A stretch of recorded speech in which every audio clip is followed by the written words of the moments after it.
Yeah. Anyway, welcome to the Confessions podcast. Sorry, a little bit low-key, but, there's no point in bursting in on your life every single time, is there? I thought I'd just surprise you by being low-key. Anyway, it's Confessions podcast from your friends at Radio 2. More confessions, just the 3 this week, what with it being a bank holiday for some. So what we have coming up in this download, we have a resident rodent run-in, a tutu tiny trespasser, a trespasser in a tiny tutu, and a fluffed funeral failure. Here it all comes. Are you ready, Matt, for another confession? I'm always ready. Are you ready, Bobby from the Priory? I'm ready. Are you ready, Sister Rebecca? Couldn't be readier. Couldn't be readier. Okay, right. So now this one comes from Mike. Yes, that'll be fine. Dear Father Simon and the Ecclesiastical Eccentric Collective, my name is Mike and I need forgiveness for an atrocity that took place some 20 years ago. It's the early 90s. I'm working as an assistant manager of a small but quite posh hotel in Edinburgh. We had 13 bedrooms, a restaurant and a public bar that was frequented by wealthy local businessmen, bank managers, Magnus Magnusson and specialist police officers. The hotel also boasted a half-acre of gardens, manicured lawns, mature trees and a variety of wildlife. On the day in question, after the housekeeping staff had finished their duties, I did my usual rounds of the serviced rooms to ensure that cleaning standards were being maintained. So it's mid-afternoon and 2 Canadian ladies of retirement age arrived at check-in. I booked them each into single rooms, close together, and assisted them and their luggage up the grand staircase. A little bit faulty towers, actually, about this whole thing. With one guest safely to her room, I opened the door to room 14, where I noticed 2 things. 1, the window was still open, and 2, I froze as 2 pairs of eyes looked up from the bed. I was astounded. The Canadian lady was speechless, but the 2 North American tree rats, or grey squirrels, as some people insist on calling them, were first to recover, leaping from pillow to pillow in a quite manic manner. I quickly backed myself and the by now excited guest out and closed the door. She thought this was the most amazing experience of her trip so far, shouting along the corridor, Marjorie, I've got squirrels in my... Oh, she's from Canada. Marjorie, I got squirrels in my room from Texas. I don't know. How can you do Canadian accents? Anyone do a Canadian accent? No. Well done. It was quite good. Yeah. Ever the professional, I quickly sorted... How boring was their trip if this was the highlight of it? Anyway, ever the professional, I quickly sorted out another room for the guest, whilst apologising to Marjorie that no, she couldn't go and see the squirrels in case they got into the corridor. I went to report it to the manager, Mal. He was in the bar chatting to one of our regulars, Officer Dean. I informed him, sotto voce, of course, that I had upgraded one of the Canadian ladies because we had an unauthorised guest in room 14. In fact, we had 2 of them. He just laughed, but I said, no, I'm not joking. We've got a vermin infestation. Should I call pest control to remove the tree rats? He said, just open the window, shoo the critters out. So Officer Dean then steps up, specialist police officer. Well, he says, after all, we're trained for all sorts of eventualities, because this is how they speak, the coppers in Edinburgh. In Edinburgh, yeah. Go on. My boss seized upon this because he's thinking giving Dean a couple of free drinks was a lot cheaper than getting professional pest control in. So the 3 of us go to room 14, armed only with a blanket. We cautiously entered. The animals go absolutely berserk at the sight of 2 big blokes and me squeezing through the door, throwing themselves at the glass of the window and running frantically around the walls like a matador, though Dean flourishes the blanket at one and somehow manages to trap the terrified creature. Holding the corners of the blanket aloft, he points to the small twitching shape held in the folds. There you go. Easiest drinks I ever earned, he said from Essex. He smirked and then left the room to release the tree rat outside. He returned quickly, ready for the next one. This proved to be slightly more problematic, as this animal had seen what had happened to its friend and was determined not to suffer the same fate. It performed a full lap of the room around the walls, charged headfirst at the window and stunned itself, thus allowing Officer Dean to grab it and turn it onto its back, completely immobile.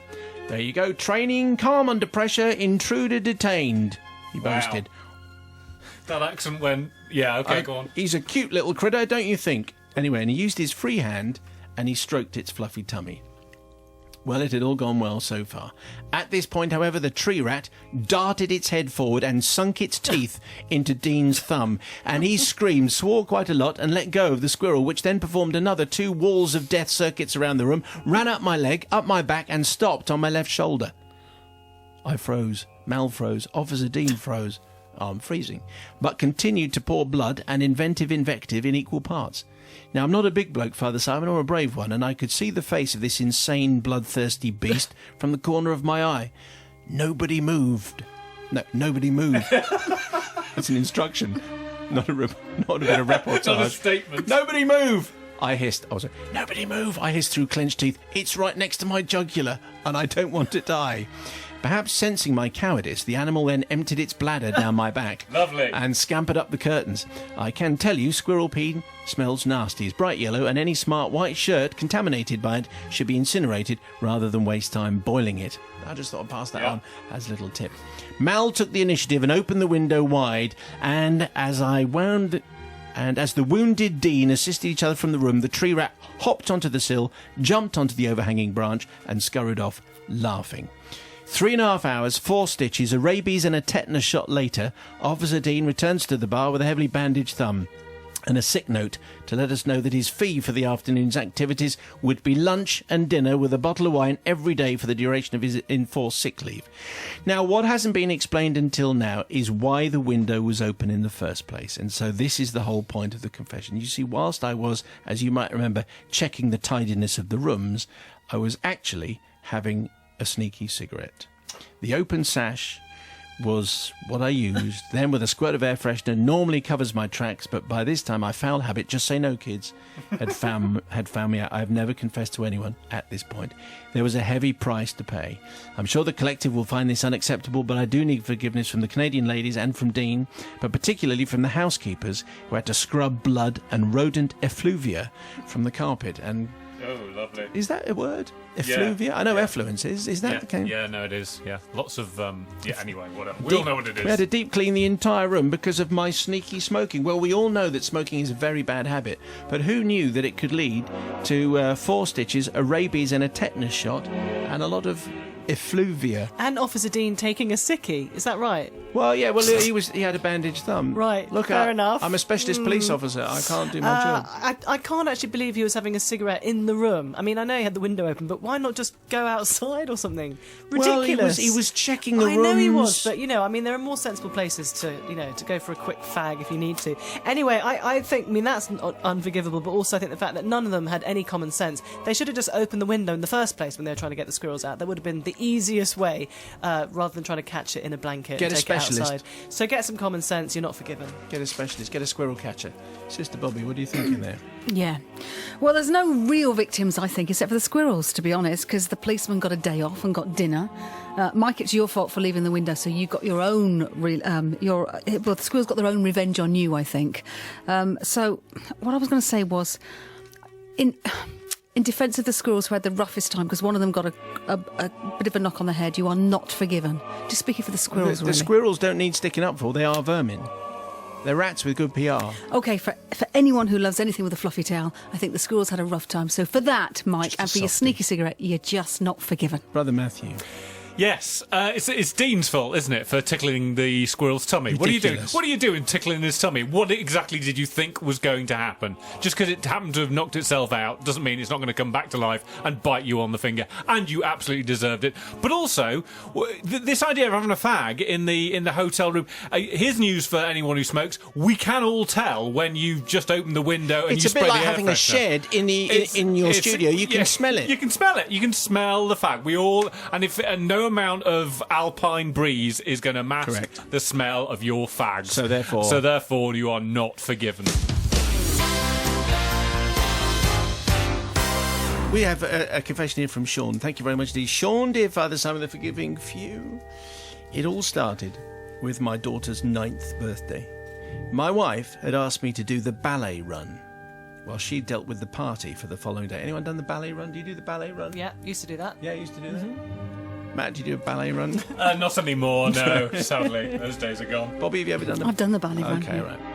I popped out, promising to be back to take her on time, but I'm afraid to report I forgot.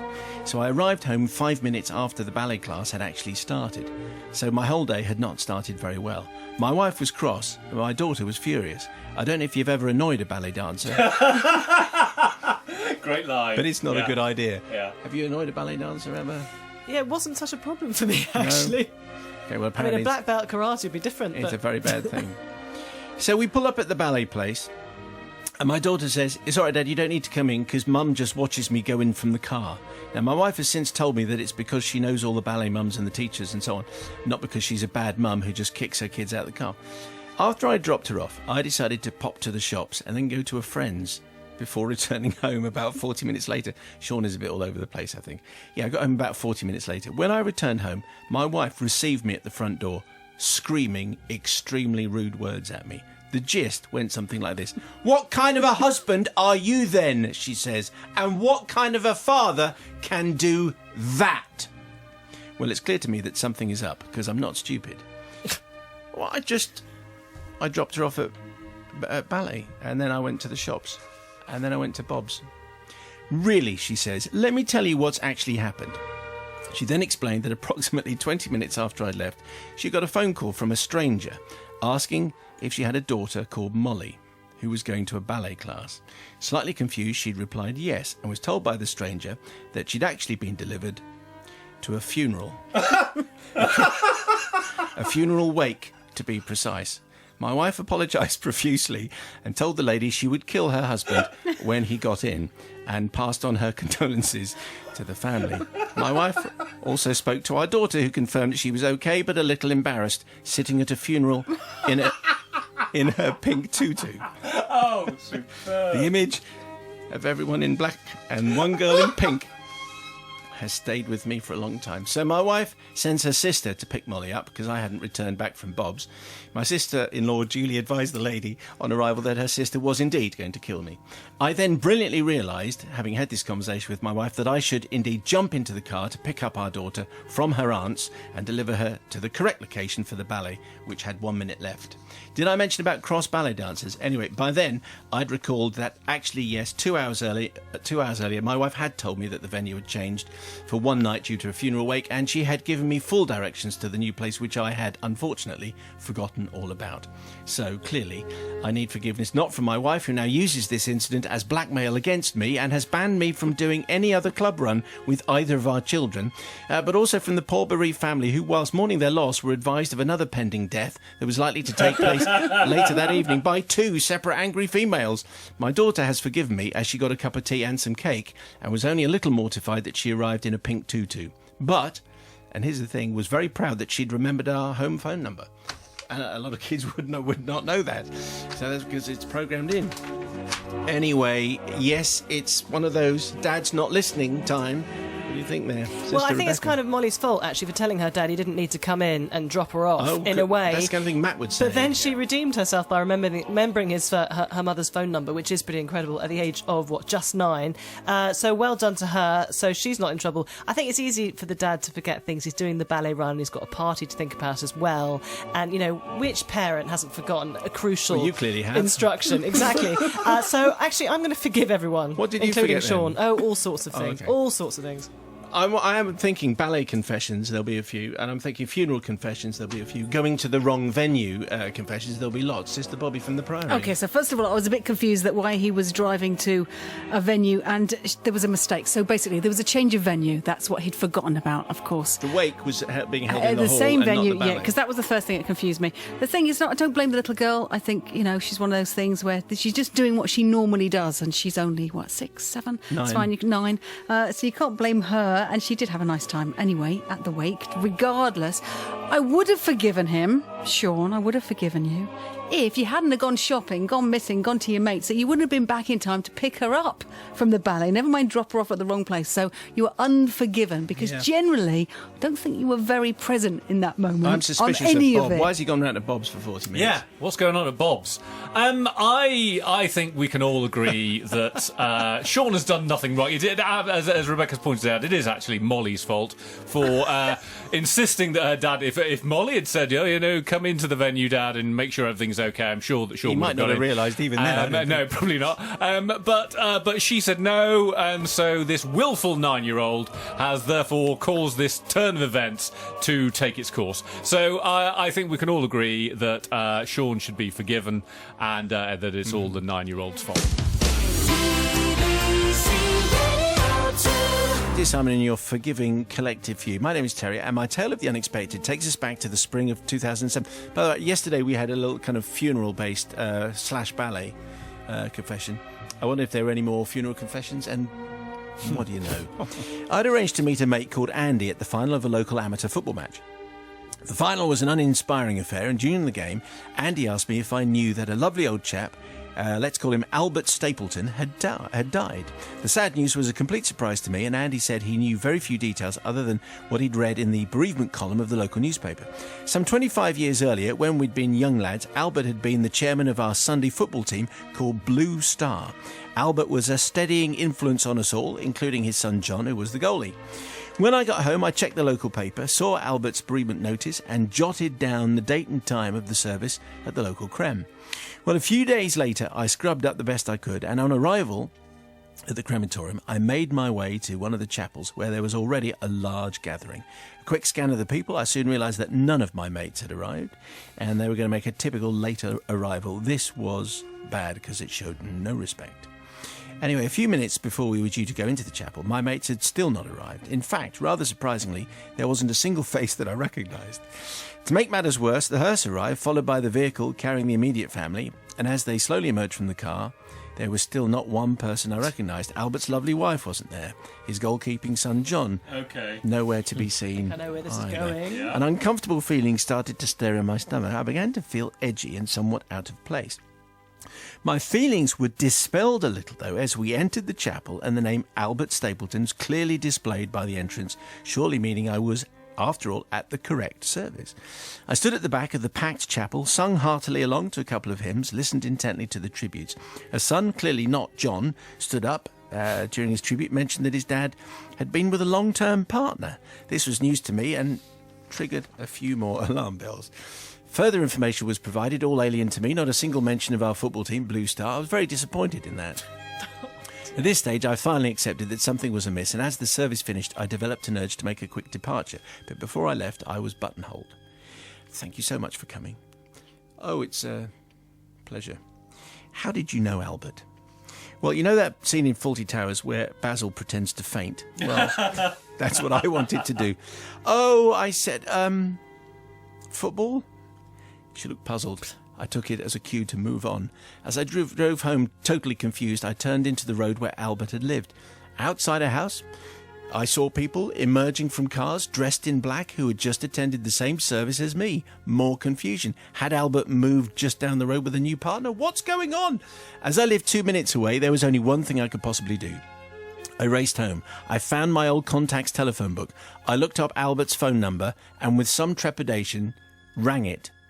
A voice I clearly recognised said, "Hello?" I said, "Oh, hello, Albert." Oh, no. It's Terry. Thank God you're alive. I've just been to your funeral. He burst out laughing and said I had obviously attended the service of the other Albert Stapleton who lived at the other end of Hythe End Road. So amazing. amazingly, there were two people of exactly the same name, and I'd been to the other funeral of the other Albert Stapleton. Later that evening, I rang my mate Andy to give him a good rollicking for setting me up. I assumed he'd set me up. It turned out he didn't. He just didn't know anything about it either. Anyway, a few weeks later, Andy and myself spent an evening with Albert, and we had a few drinks to celebrate his good health. However, obviously, I need forgiveness on two fronts. Firstly, to all the family and friends of Albert Stapleton, the other Albert Stapleton, whose funeral service I wrongly attended, but did so in total and utter and genuine ignorance. And I did sing loudly anyway. To a lesser extent, I seek forgiveness from Andy, who says he never set me up, yet to this day, I've got my doubts, to be perfectly honest. Well, you could see it happening, but what are the odds those two people of the same name living in the same road? Anyway, one passed away, the other one didn't. But I did like the line, "Oh, hello, Albert, it's Terry. Thank God you're alive. I've just been to your funeral." Anyway, what do you think, Sister Rebecca? I thought there were going to be two funerals of two people called the same thing. I thought that was going to be really weird and coincidental. But Yep. I mean, still, what are the chances of that? Very small, I would have thought. It did take a while for the penny to drop, didn't it? Quite a long while that he was at the wrong place, even though the name was the same. But you know, he meant well. He meant to be at the right funeral. He didn't do anything sort of naughty or bad. So I think that I'm going to forgive. Okay, so what do you think the novice is going to speak now? I think everyone's going to be very magnanimous. Absolutely, but he didn't even go to the wake and hoover up lots of free drink and sandwiches. No, so he he was was out very there. good. I think the person, and praise the Lord, Albert Stapleton is alive. Hallelujah. Well, one of them is anyway. But it's Andy that worries me. Andy's footballing mate who told him he didn't even go to the funeral himself. Yes, that's You true. know, they met in the pub, talked about it. Yeah. No wonder he thought he was set up. So, Andy, you're not forgiven. But, Terry, you certainly are.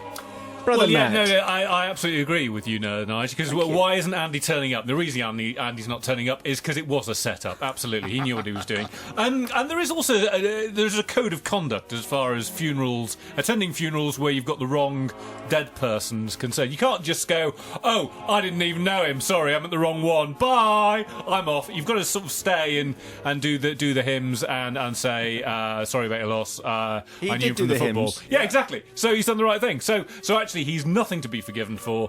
But Andy, his mate, is absolutely in the doghouse.